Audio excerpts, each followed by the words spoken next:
freedom of expression. It's one of our most cherished rights. One of the things that makes America, America.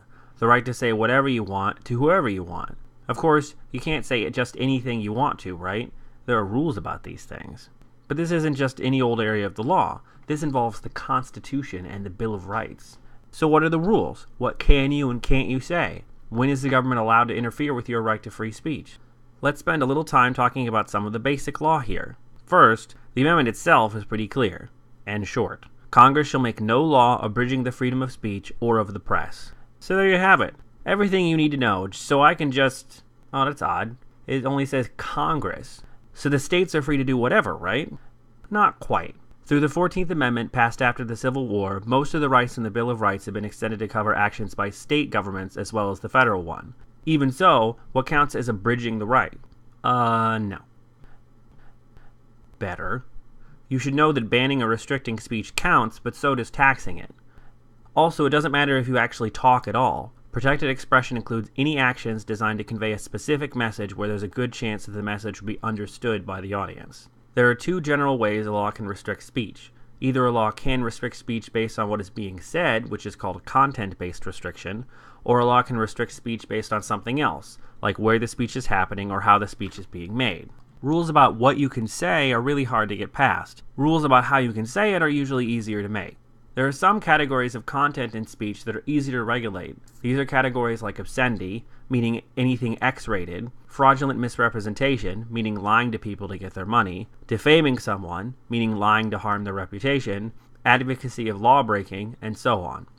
You can sort of imagine why those kinds of speech might not be as well protected as others.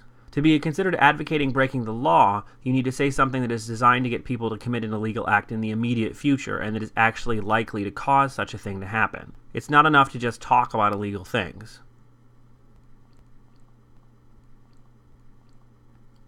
Then there's fighting words. That's when someone says something designed to inflict injury or cause a breach of the peace. This is kind of a vague definition, so the fighting words also have to do more than just make someone angry. They need to contain some specific words or deeds calling for violence. It's also not enough that the police just have a general concern about violence happening.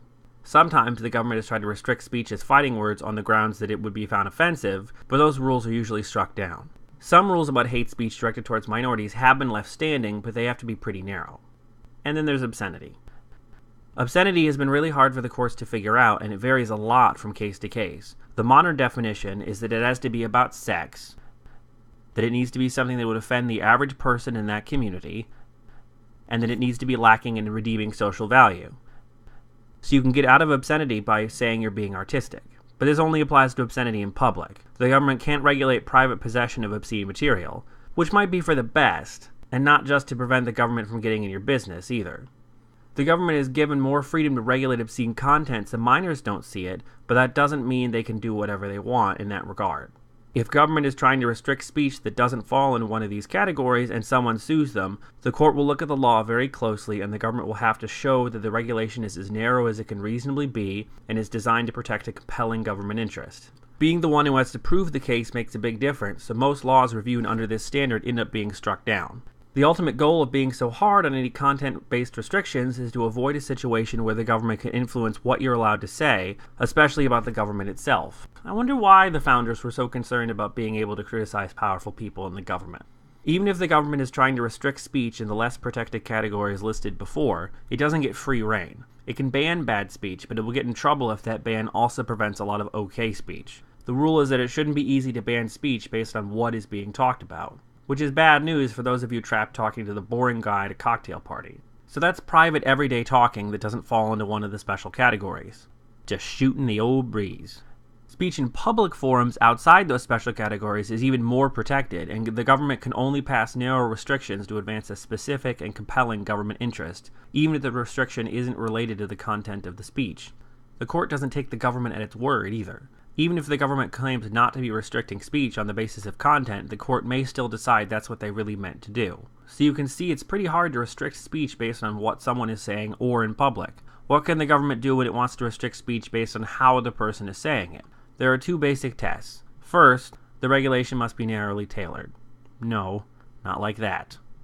Narrowly tailored means fairly close to just restricting the actions the government is trying to avoid. The government doesn't have to pick the least restrictive regulation possible, though. The second test is that the government must leave alternative channels for the speaker. That means everyone will have a chance to be heard, just maybe not the way they had hoped. If the person wants to speak in a public forum, they will have to be given reasonable access to it. The government can't argue that the speaker could just come back at a different place or time. The government will get more leeway if it can show that any restrictions on speech are caused by an effort to stop activity commonly associated with that speech, rather than trying to stop the speech itself. For example, is the government regulating Star Trek conventions to try to prevent angry debates over Kirk versus Picard, or is it trying to prevent the property damage that they cause? So hopefully now you understand a little bit more about the First Amendment. And there you have it.